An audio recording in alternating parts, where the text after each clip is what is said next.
Auscultation of heart sounds is an important skill that leads directly to several clinical diagnoses. Before auscultating the heart, let's review normal heart sounds.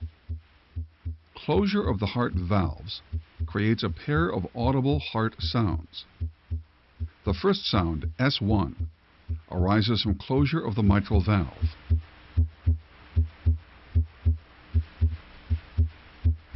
Tricuspid valve closure may also contribute to S1.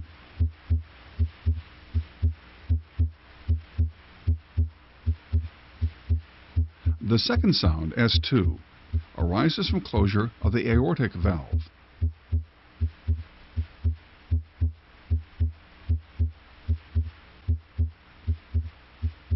Pulmonic valve closure may also contribute to S2.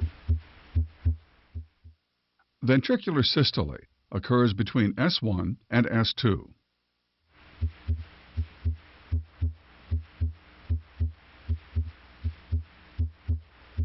Ventricular diastole occurs between S2 and the next S1.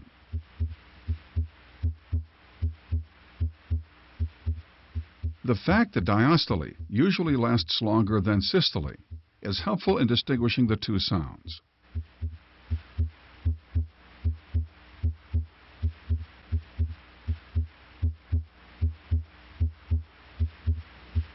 The abnormal sounds of S3 and S4 can be heard in early and late diastole.